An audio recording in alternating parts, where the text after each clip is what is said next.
Welcome back to the YouTube series of Swasthyika academy. आज हम environment और इकोलॉजी के सीरीज में बात करेंगे बायोडायवर्सिटी की। बेसिकली बायोडायवर्सिटी क्या होता है, क्या उसके फैक्टर्स हैं जिनके बेसिस पे डिसाइड किया जाता है कि किस जगह की बायोडायवर्सिटी कैसी है, क्या उनके कैरेक्टरिस्टिक्स है, ये सारी चीजें शॉर्ट में और धीरे धीरे करके हम पढ़ेंगे। यहाँ पे सबसे पहले हम ये जान लें कि हमारे अर्थ पे या वर्ल्ड में कितनी सारी बायोडायवर्सिटी एग्जिस्ट करती है। तो अगर हम यहाँ पे देख रहे हैं IUCN 2004 की एक रिपोर्ट के अकॉर्डिंग पूरे वर्ल्ड में जो बायोडायवर्सिटी की स्पीसीज है वो 1.5 मिलियन से भी ज्यादा है, 1.5 मिलियन से ज्यादा। सेकेंडली जब हम बात करेंगे कि बहुत ज्यादा बायोडायवर्सिटी कहाँ पे पाई जाती है, क्योंकि जब हम पूरा देखते हैं इक्वेटर से लेके पोल वर्ड्स जाते हैं तो बायोडायवर्सिटी की जो इवननेस है वो सभी जगह सेम नहीं होती है। ऐसा नहीं है कि 5 बायोडायवर्सिटी इंडिया में है तो 5 ही चाइना में होगी, ऐसा बिल्कुल नहीं होता है। अलग अलग ट्रॉपिकल लेवल पे अलग अलग क्लाइमेट में अलग अलग तरह की बायोडायवर्सिटीज पाई जाती है। तो जो मैक्सिमम कंसंट्रेशन है बायोडायवर्सिटी का वो है ट्रॉपिक्स में, यानी ट्रॉपिकल रीजन में सबसे ज्यादा बायोडायवर्सिटी वेरिएशन देखा जाता है। फिर हम यहाँ पे देखें कि जो बायोडायवर्सिटी है उसका जब हम डिवीजन करते हैं तो वो 2 बेसिक पार्ट्स में डिवाइड होगा, flora and fauna, fauna and flora. अब यहाँ पे हम जब फौना की बात करते हैं, फौना यानी कि एनिमल्स, तो 70% जो बायोडायवर्सिटी का पार्ट है वो फौना से बना हुआ है, यानी कि यहाँ पे जो प्लांट की स्पीसीज हैं वो कम है एज कंपेयर टू एनिमल्स या फौना। यहाँ पे हम देखेंगे फौना में भी जो सबसे ज्यादा जिनकी स्पीसीज पाई जाती है वो है insect. Most species rich taxonomic group is insects. फिर हम देखते हैं कि जो फंगई की स्पीसीज है, मोस्ट इंटरेस्टिंग फैक्ट यहाँ पे है, फंगई की इतनी ज्यादा स्पीसीज है कि अगर हम number of fish, amphibians, reptiles और मैमल्स इन सभी की स्पीसीज को मिला दें उससे भी ज्यादा सिर्फ और सिर्फ फंगई की स्पीसीज पाई जाती है हमारे वर्ल्ड में। तो यहाँ पे इंटरेस्टिंग फैक्ट है ये कि फंगई की काफी सारी स्पीसीज पाई जाती है। ठीक है, जैसे कि हम घर में देखते हैं, रॉटन फूड को ही देख लो, अगर खाना सड़ जाता है तो जितनी चीजें सड़ती है उस पर अलग अलग तरह की फंगस देखने को मिलती है, राइट। उसी तरह से हम देख सकते हैं कि पूरे वर्ल्ड में, पूरे इकोसिस्टम में काफी सारे तरह की फंगई की स्पीसीज पाई जाती हैं। फिर हम देखेंगे कि अमेज़न रेन फॉरेस्ट जो है, अमेज़न रेन फॉरेस्ट में सबसे ज्यादा बायोडायवर्सिटी है। Greatest biodiversity on earth is found in Amazon rain forest. ये हमने मोटा मोटा एक अंदाज लगाया कि किस तरह से बायोडायवर्सिटी का डिस्ट्रीब्यूशन जो है वो हमारे अर्थ पे है या इस वर्ल्ड में पाया जाता है। अब हम देखेंगे यहाँ पे, आप देखिए बायोडायवर्सिटी को जब हम फर्दर डिवाइड करेंगे फ्लोरा, फौना, वर्टिब्रेट्स, इनवर्टिब्रेट्स में, तो आप यहाँ पे देखेंगे इनवर्टिब्रेट्स में इंसेक्ट्स जो हैं, इंसेक्ट्स का सबसे ज्यादा रेशियो है। जैसे कि अभी मैंने बताया था इंसेक्ट्स जो है वो सबसे ज्यादा अमाउंट में होते हैं फौना की स्पीसीज में, तो इंसेक्ट्स में सबसे ज्यादा स्पीसीज हैं। फिर हम देखते हैं यहाँ पे अदर मैमल ग्रुप, क्रुटेशियस, मॉलस्का, ये सभी इनवर्टिब्रेट्स में आ रहे हैं। वर्टिब्रेट्स में हम देखेंगे तो सबसे ज्यादा स्पीसीज जो पाई जाती है वो है फिशेस की, यानी वर्टिब्रेट्स में सबसे ज्यादा बायोडायवर्सिटी किसकी है, फिश। उसके बाद काफी सारी चीजें मैमल्स, बर्ड्स, रेप्टाइल्स और एम्फीबियंस। जब हम बात करेंगे फौना, फ्लोरा यानी कि प्लांट्स की, तो यहाँ पे देखेंगे सबसे ज्यादा फंगई की स्पीसीज है। फिर उसके बाद एंजियोस्पर्म्स है, एल्गी, लाइकेन्स, फर्न्स, मॉलस्का, ये सारी चीजें हैं। तो सबसे ज्यादा हमने देखा इंसेक्ट्स, फिशेस और यहाँ पे फंगई, इनकी स्पीसीज जो है बायोडायवर्सिटी जो है वो सबसे ज्यादा देखने को मिलती है।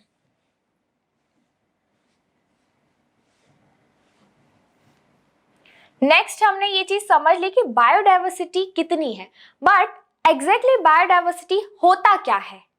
तो जितने तरह की वैरायटी प्लांट्स और एनिमल्स की अर्थ पे पाई जाती है, different varieties of plants and animals, flora and fauna, is known as biodiversity. Because bio means क्या होता है, बायो मीन्स यहाँ पे होता है ऑर्गेनिज्म। अब चाहे कि वो फ्लोरा हो या फौना हो, और डायवर्सिटी मीन्स क्या होता है उसमें, वैरायटी। डायवर्सिटी का मतलब यहाँ पे होगा वैरायटी या अलग अलग तरह की जो पाई जाती हैं। जैसे कि हमने देखा ह्यूमन में काफी सारे तरह की रेस होती है, कुछ मंगोलॉइड है, कुछ प्रोटो ऑस्ट्रेलॉइड है, कुछ निग्रॉइड्स हैं, मींस यहाँ पे हम और बेसिक में देखें तो कुछ चाइनीज हैं, कुछ इंडियंस हैं, कुछ अमेरिकन्स हैं। तो ये क्या है, इनकी स्पीसीज है, ह्यूमन की अलग अलग तरह की स्पीसीज है।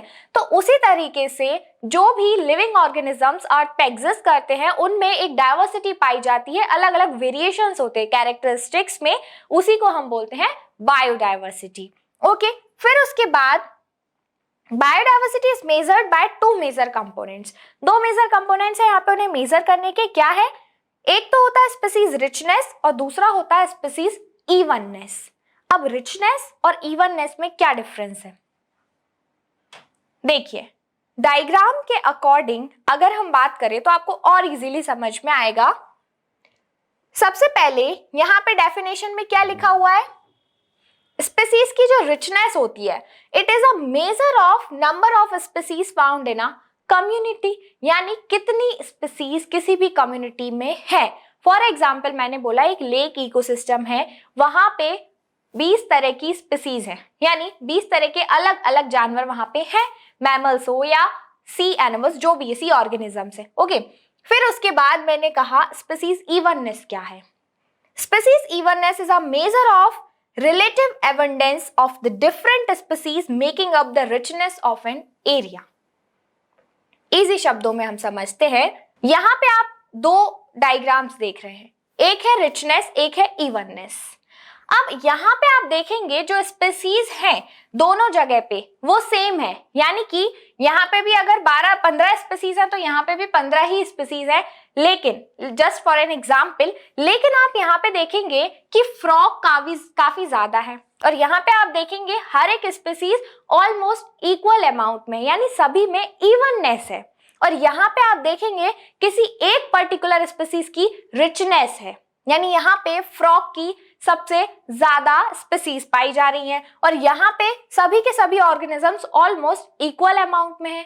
तो इससे क्या पता चल रहा है, there is species evenness but there is richness of some particular species. Understood, समझ में आ गया होगा कि रिचनेस का मतलब होता है ज्यादा होना। अगर कोई पर्टिकुलर स्पीसीज का अमाउंट ज्यादा है, नंबर ज्यादा है किसी पर्टिकुलर इकोसिस्टम में, उसे हम बोलेंगे स्पीसीज रिचनेस। और वहां पे टोटल जितनी स्पीसीज पाई जा रही है अगर उनका एक इवन नंबर है, इवन डिस्ट्रीब्यूशन है, तो we will call it species evenness.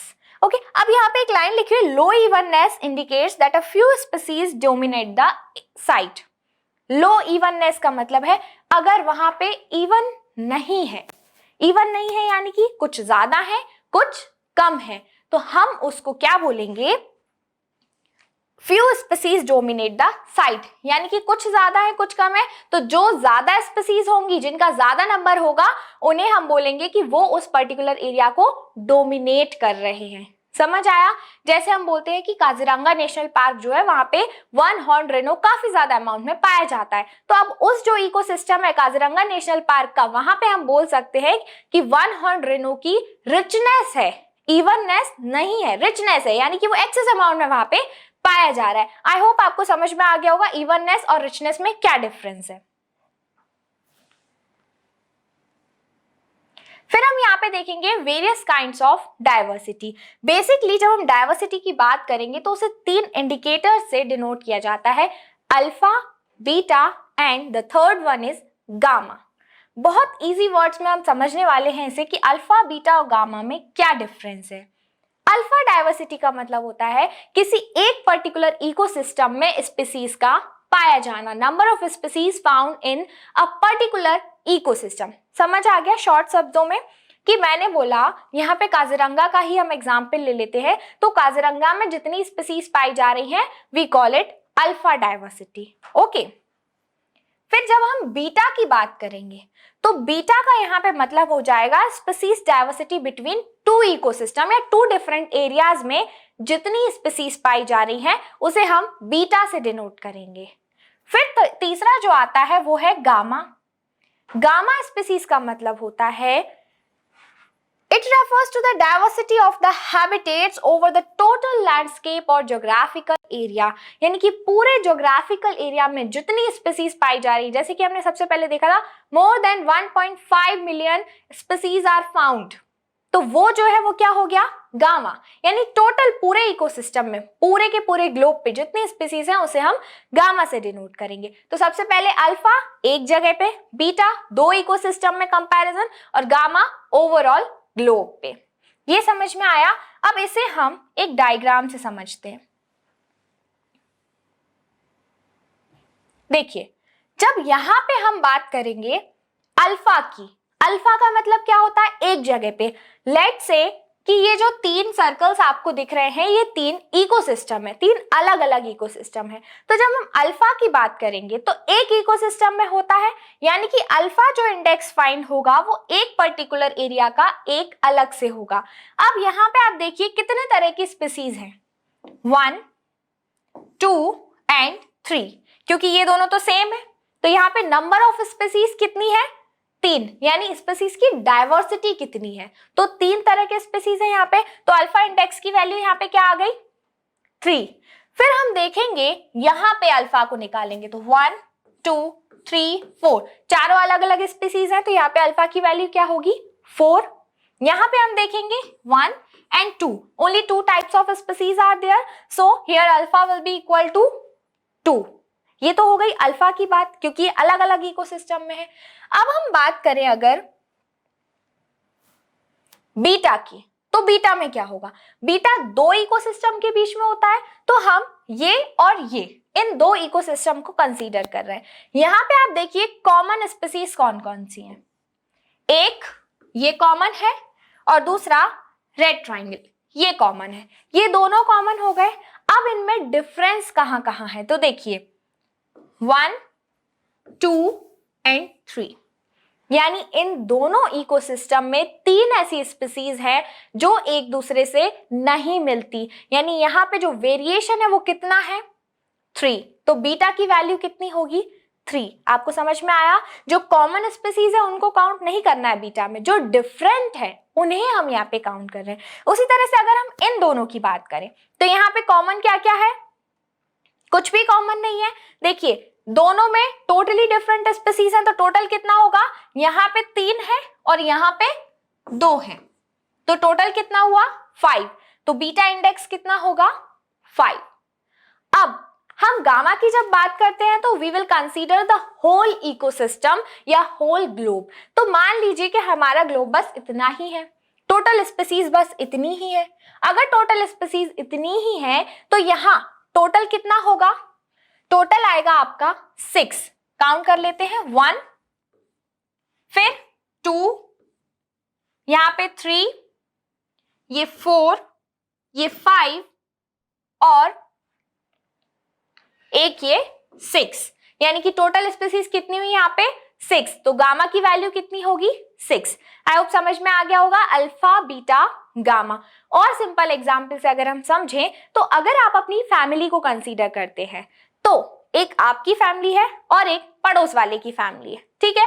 अगर आपकी फैमिली में 4 मेंबर हैं, लेट्स से आपके father, mother, you and your brother, okay, और पड़ोसी की फैमिली में भी बिल्कुल सेम मेंबर्स हैं, तो बीटा अल्फा इंडेक्स कितना होगा, आपकी फैमिली का अल्फा इंडेक्स होगा वो कितना हो गया, 4, ठीक है। पड़ोसी की फैमिली का अल्फा इंडेक्स भी कितना हो गया, 4। लेकिन अगर आपकी फैमिली में 4 मेंबर्स हैं, मम्मी पापा भाई और बहन, पड़ोसी की फैमिली में मम्मी पापा भाई और 2 बहन हैं, तो यहाँ पे आपका जो गामा इंडेक्स है, बीटा इंडेक्स है, वो कितना होगा, 1, यानी कि एक एक्स्ट्रा मेंबर है यहाँ पे, ठीक है। 4 तो कॉमन है दोनों में, एक एक्स्ट्रा है। अब गामा की बात करें तो गामा क्या होता है, पूरे ग्लोब में, यानी कि दुनिया भर के रिश्ते जो होते हैं, आपने लिया मम्मी पापा ताई चाची दादा दादी भाई बहन, ये सारे जब हम मिला लेंगे सारी की सारी स्पीसीज, सारे रिलेशंस, तो वो किस में आ जाएंगे, गामा में।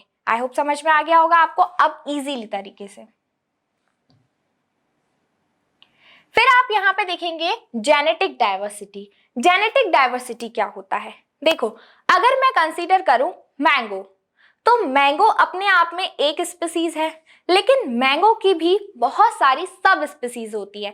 जैसे कि जब हम मार्केट में जा रहे हैं, गर्मियों का समय है, सभी लोगों को आम बहुत पसंद है, मार्केट में जाएंगे तो मार्केट में हमें बादामी आम भी मिलेगा, तोतापरी आम भी मिलेगा, दशहरी आम भी मिलेगा, बहुत सारे तरह के मैंगो हमें देखने को मिलेंगे। तो ये जो वैरायटी है मैंगो की, मतलब स्पीसीज की जो सब स्पीसीज है, उन्हें हम क्या बोलते हैं? Genetic diversity. यानी कि कोई भी एक पर्टिकुलर वैरायटी या एक पर्टिकुलर स्पीसीज के जेनेटिक कैरेक्टर में जो डिफरेंस आता है, जिसकी वजह से उसकी अलग अलग सब स्पीसीज होती है, उसी को हम बोलते हैं जेनेटिक डाइवर्सिटी, जो कि क्लाइमेट या अदर नेचुरल फैक्टर्स की वजह से चेंज होते हैं। फॉर एग्जाम्पल, कहीं पे अलग तरीके का आम पाया जाता है, कहीं पे अलग तरीके का। क्यों? बिकॉज ऑफ वहां के जो क्लाइमेटिक फैक्टर्स हैं, जो फिजिकल इंडिकेटर्स हैं, उनकी वजह से उसमें कुछ क्वालिटी में चेंजेस आ जाते हैं, कुछ कैरेक्टरिस्टिक्स में चेंजेस आ जाते हैं। उसी को हमने बोला जेनेटिक डाइवर्सिटी, यानी उनके जीन सेम है लेकिन उनकी क्वालिटी या कैरेक्टरिस्टिक्स थोड़े से अलग है। जीन सेम और कैरेक्टरिस्टिक्स अलग, तो इसे हम बोलते हैं जेनेटिक डाइवर्सिटी। फिर हम यहाँ पे देखेंगे स्पीसीज डाइवर्सिटी क्या होती है। It is the ratio of one species population over total number of organisms across all species in the given biome। यानी कि कोई भी पर्टिकुलर एक स्पीसीज को जब हम टोटल नंबर ऑफ स्पीसीज से डिवाइड करेंगे तो वहां पे निकल के आएगा species diversity. 0 would be infinite diversity and 1 represent only one species present। ठीक है, यहां पे फिर हमने देखा species diversity is a measure of diversity within an ecological community that incorporates both species richness and species evenness। दोनों चीजें इसमें हमें कंसीडर करना है। In general, species diversity decreases as we move away from the equator towards the pole। जैसे कि मैंने पहले ही बताया था कि ट्रॉपिक्स में जो है सबसे ज्यादा बायोडाइवर्सिटी पाई जाती है स्पीसीज की। तो जैसे से हम इक्वेटर या ट्रॉपिक से पोल्स की तरफ जाएंगे तो जो डाइवर्सिटी है वो कम होती जाएगी, क्योंकि हम ऑलरेडी इकोसिस्टम में पढ़ चुके हैं कि जहां पे टेम्परेचर रेनफॉल ज्यादा होता है वहां पे स्पीसीज की डाइवर्सिटी भी ज्यादा होती है। अब पोल्स तो ऑलरेडी आइस कवर्ड है, वहां पे उन्हें फेवरेबल क्लाइमेट ही नहीं मिलेगा, तो वहां पे जो डाइवर्सिटी है वो अपने आप ही कम हो जाएगी। With very few exceptions, tropics harbor more species than temperate और polar areas। ओके, तो ये हमने पढ़ा स्पीसीज डाइवर्सिटी। फिर है यहाँ पे bio prospecting. Bio prospecting exactly क्या होता है? छोटा सा वर्ड है लेकिन बड़ा सा मतलब है, और करंट सिनेरियो में काफी ज्यादा इसके यूजफुल फैक्टर्स हैं। कैसे? देखो, nations endowed with rich biodiversity explore molecular, genetic and species level diversity to derive products of economic importance। जिस भी जगह पे काफी ज्यादा बायोडाइवर्सिटी प्रेजेंट होती है, ऐसा होता है कि वहां के जो लोग होते हैं या वहां के जो एक्सपर्ट्स होते हैं उसी रिसोर्सेज को यूटिलाइज करने की कोशिश करते हैं। अब अगर पर्टिकुलर जगह पे पर्टिकुलर स्पीसीज किसी चीज की पाई जा रही है तो वो क्या करेंगे? कोशिश करेंगे कि उसे हम इकोनॉमिकल या किसी भी तरह की यूज में लाए। ठीक है, जैसे कि जेट्रोफा है। अब जेट्रोफा को हम देखते हैं कि धीरे धीरे जिस जगह पे जेट्रोफा ज्यादा होता था वहां पे रिसर्च हुई उस पे कि इसे कैसे हम एज अ फ्यूल यूज कर सकते हैं। तो जेट्रोफा को रिसर्च करके उसको यूटिलाइज करके एज अ फ्यूल यूज करना, यानी कि जिस चीज को हमारे पास अबंडेंस है, जिस चीज का अबंडेंस है हमारे पास, उसको एज अ रिसोर्स यूज करना, उसी चीज को हम बोलते हैं बायो प्रोस्पेक्टिंग। और इसकी एक पूरी प्रोसेस होती है, यानी कि सबसे पहले हमें किसी भी प्रोडक्ट पे रिसर्च करनी पड़ेगी और उस प्रोडक्ट से फिर हम इनकम जनरेट कर सकते हैं। अगर हमें पता चला कि इससे इनकम जनरेट हो रही है तो हम उसका कंजर्वेशन करना चालू करेंगे। जैसे ही हम उसका कंजर्वेशन करेंगे, उसकी ब्रीडिंग करेंगे और उसको ज्यादा से ज्यादा अमाउंट में लगाएंगे, उसका प्रोडक्शन करेंगे, उसी पूरी प्रोसेस को हम बोलते हैं बायो प्रोस्पेक्टिंग। तो आज के वीडियो में इतना ही। लास्ट टॉपिक है स्टेबल कम्युनिटी। तो स्टेबल कम्युनिटी का मतलब ये होता है जो किसी भी तरीके से किसी भी एनवायरमेंटल इम्पैक्ट से ज्यादा चेंज ना हो, यानी कि उस पर किसी चीज का कोई फर्क नहीं पड़ रहा है। फॉर एग्जाम्पल हम देखते हैं कि जो कोराल्स हैं, कोराल रीफ ब्लीच हो रही है, क्यों हो रही है? क्लाइमेट चेंज की वजह से, यानी कि वो बहुत ज्यादा सेंसिटिव है, सेंसिटिव स्पीसीज हैं। लेकिन जो स्टेबल कम्युनिटी होती है उस पे क्लाइमेटिक फैक्टर्स का बहुत ज्यादा इम्पैक्ट नहीं पड़ता है और उनमें ज्यादा ना जेनेटिक चेंजेस आते हैं और ना ही बायोलॉजिकल या केमिकल चेंजेस देखे जाते हैं। तो उन्हीं को हम बोलते हैं species stable community. Okay, so this is enough for today. Thank you so much friends. Be in touch with us. अगले वीडियो में एक नया टॉपिक लेकर आएंगे। तब तक के लिए थैंक यू।